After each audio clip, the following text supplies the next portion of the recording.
Salut! Aujourd'hui, je vais te parler de Virginia Bolten, une femme argentine.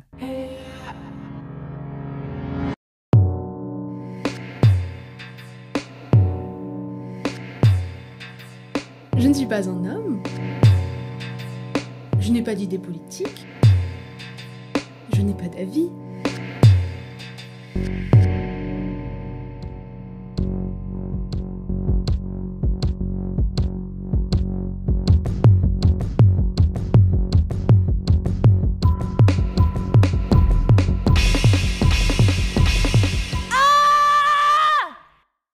À la fin du 19e siècle, l'Argentine était plutôt prospère. Déjà parce qu'après avoir combattu dans la Triple Alliance, il n'y a plus de guerre.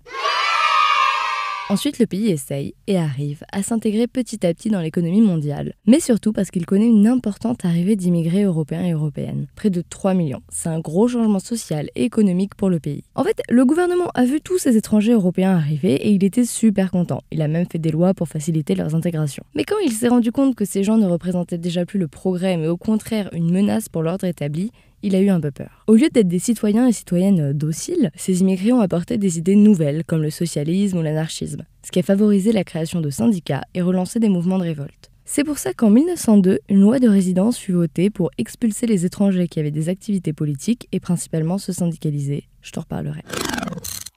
Virginia est née le 26 décembre 1870 à San Luis, dans la région de Cuyo en Argentine. Sa mère était argentine, elle, fille de fermier, et son père était un émigré allemand. Et elles ont eu ensemble 4 enfants. Elle va commencer à travailler en fabriquant des chaussures et à rencontrer son futur mari, Juan Marquez, au syndicat des travailleurs de la chaussure. C'est très mignon. Elle a aussi travaillé à la raffinerie sucrière, lieu qui était très important pour l'économie de la région à l'époque.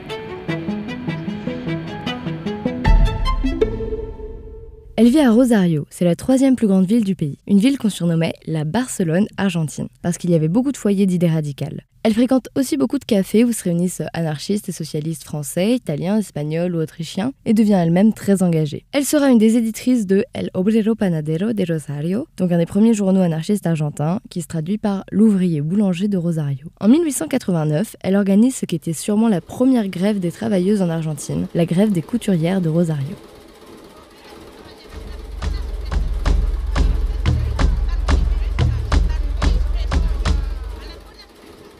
Un an plus tard, une section AIT se crée dans la ville.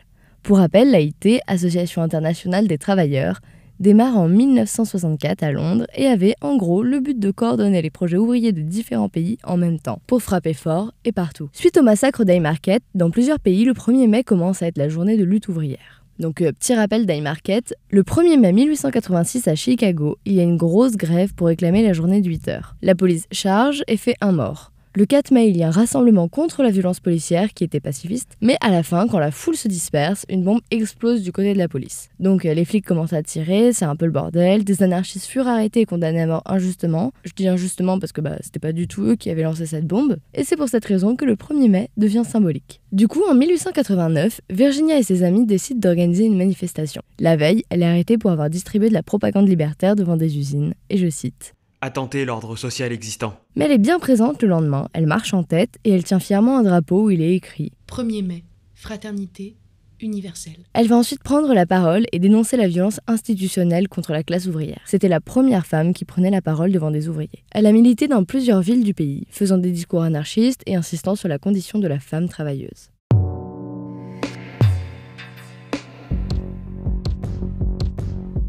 Elle est une des fondatrices, avec Teresa Marchizio et Pepita Guerra, de La Vez de la Mujer, qui est paru de 1896 à 1897. En plus d'être le premier journal anarcho-féministe, c'est un journal révolutionnaire pour la classe ouvrière. Dans l'épigraphe du journal, on pouvait lire « Ni Dios, ni patron, ni marido », qui se traduit par « ni Dieu, ni patron, ni mari ». Ce journal appelait les femmes à se rebeller contre l'oppression masculine, mais sans oublier les femmes des classes ouvrières. Il insiste sur la nécessité de l'anarcho-communisme. Il critiquait toutes les formes d'oppression et la nécessité d'en finir avec elles, qu'elles soient capitalistes, religieuses ou patriarcales, tout en soulignant que les unes sont liées aux autres. Il appelle les travailleurs et travailleuses à s'organiser pour renverser le système. Il insistait sur l'importance d'une éducation pour toutes et tous, mettant l'accent sur l'exploitation domestique et sexuelle, et sur les abus et les violences sexuelles commises sur les enfants par l'Église.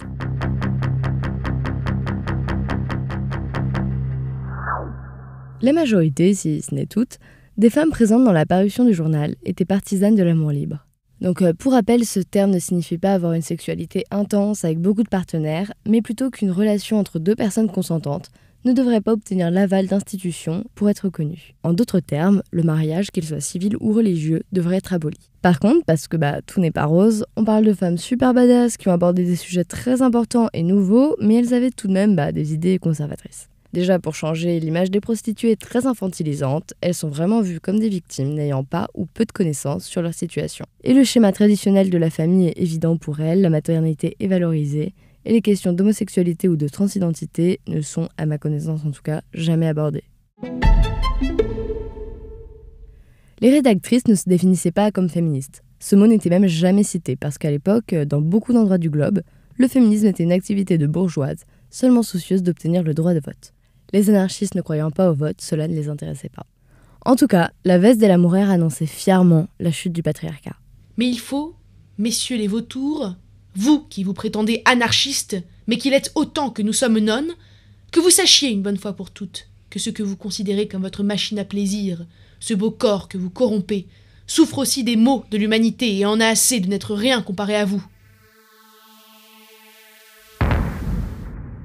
Quand le premier numéro est sorti, les hommes anarchistes ne se sont bien évidemment pas du tout remis en question et ont crié à l'oppression. Certaines de ces propositions sont des attaques contre le sexe masculin. Il ne faut pas exagérer quand même. On ne peut pas tolérer de telles provocations.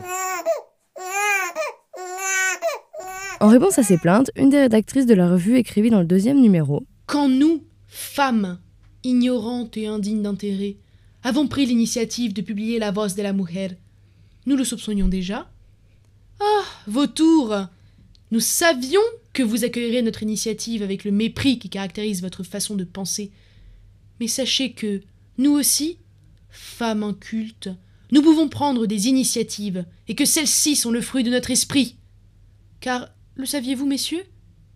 Nous aussi, nous pensons.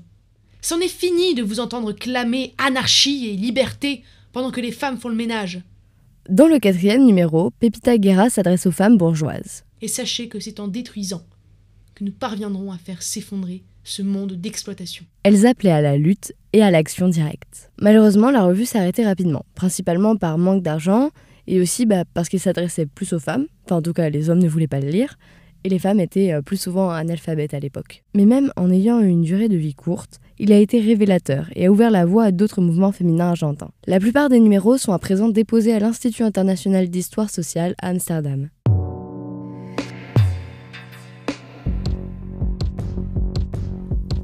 En 1900 ou 1901, elle participe à la création de la Casa del Pueblo, la maison du peuple.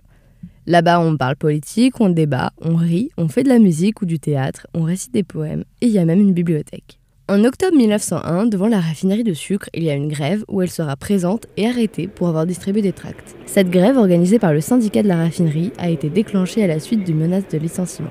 Durant cette grève, est assassiné Kom Budislavich par une balle dans la nuque tirée par les forces de l'ordre.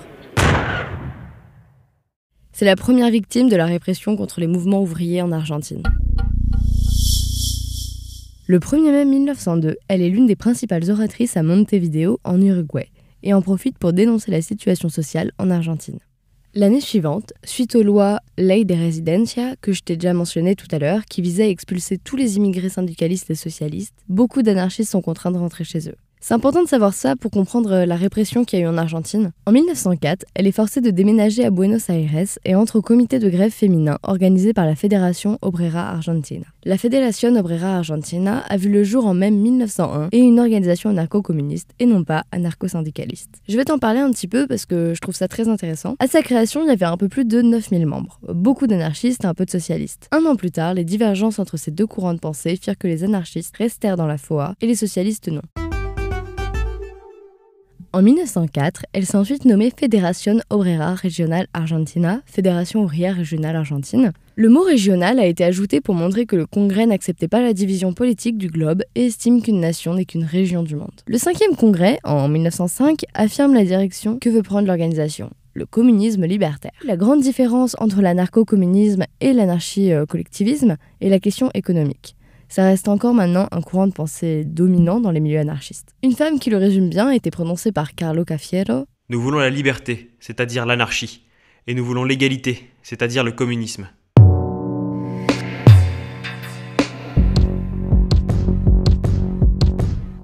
Pour reparler de la Fora, 10 ans plus tard, durant le 9e congrès, une partie de l'organisation syndicaliste révolutionnaire ne veut plus de ce principe de communisme libertaire. Alors elle se scinde en deux. La Fora du 9e congrès, qui plus tard s'associera avec d'autres syndicats, et la Fora du 5e congrès, qui elle gardera cette idéologie. Jusqu'en 1930, elle va être extrêmement importante, à l'origine de plein de grèves, et aura une énorme influence au sein du Parti ouvrier. Et elle sera donc un acteur majeur des mouvements sociaux en Argentine. Par la suite, il va y avoir de grosses répressions, et par répression j'entends assassinat et déportation, et la Fora va disparaître petit à petit. Aujourd'hui, bien que bien moins puissante qu'à l'époque, la Fora existe toujours et continue de propager des idées anarcho-communistes. Bon, j'ai fait une grosse parenthèse, mais je trouve ça trop cool, donc j'avais envie de t'en parler. On repart sur Virginia.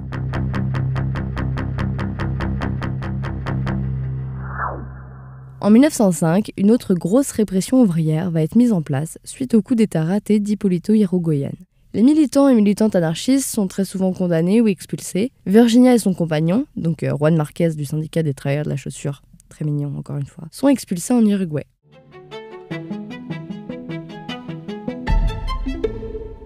Même expulsée, elle reste très active. En 1907, elle est l'une des initiatrices du Centre anarchiste des femmes et participe à une grève des loyers. Tous les expulsés d'Argentine se retrouvent chez elle à Montevideo. Elle écrit dans le journal La Nueva Senda, un journal féministe, mais surtout elle prend part à la campagne internationale pour sauver de la mise à mort le pédagogue espagnol Francisco Ferrer. Encore une parenthèse pour t'expliquer qui c'est. Il a fondé ce qu'on appelle l'école moderne, une école au principe anarchiste, mais qui ne fait aucune propagande politique aux élèves. L'entraide et la transmission sont encouragées. Ça tombe bien parce qu'en 1901, année à laquelle l'école voit le jour, beaucoup d'Espagnols sont embêtés de laisser leurs enfants dans les écoles gérées par l'Église. Enfin, vraiment, je te conseille de te renseigner sur cette école moderne, et même sur l'éducation anarchiste en général, c'est vraiment très cool. Mais malheureusement, Ferrer est quand même condamné à mort, et les protestations du monde entier n'y changent rien. En 1911, Batalia Ordóñez est élue en Uruguay. Parce que oui, on est toujours en Uruguay, elle ne retournera jamais en Argentine. Et lui, il est plutôt progressiste. Il instaure la journée de 8 heures, la séparation de l'Église et de l'État, des aides aux chômeuses, des écoles publiques et d'autres trucs qui sur le papier paraissent un peu sympas. Et du coup, à ce moment-là, le mouvement anarchiste en Uruguay se désolidarise un petit peu. À partir de là, j'espère que tu ne seras pas trop déçu, mais on n'a plus d'infos. Déjà, tu le verras dans les sources, il n'y a pas grand-chose sur elle, mais là, plus rien. On sait qu'elle participe à quelques discours du 1er mai, qu'elle s'implique en 1923 dans le Centre international d'études sociales, mais il y a seulement des brides. Alors au début, ça m'embêtait de finir l'épisode alors qu'on est seulement en 1911 et que elle meurt 50 ans plus tard. Après, j'estime que j'ai raconté la partie la plus intéressante de sa vie. Le reste, c'est sa vie privée et peut-être que c'est très bien comme ça.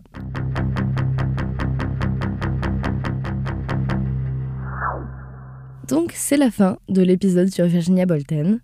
Moi, je trouve qu'elle est super cool et je trouve que le projet, là, La Veste de la Mujer, est trop bien et que les meufs avaient l'air super badass et super misandres. À bientôt pour un prochain épisode.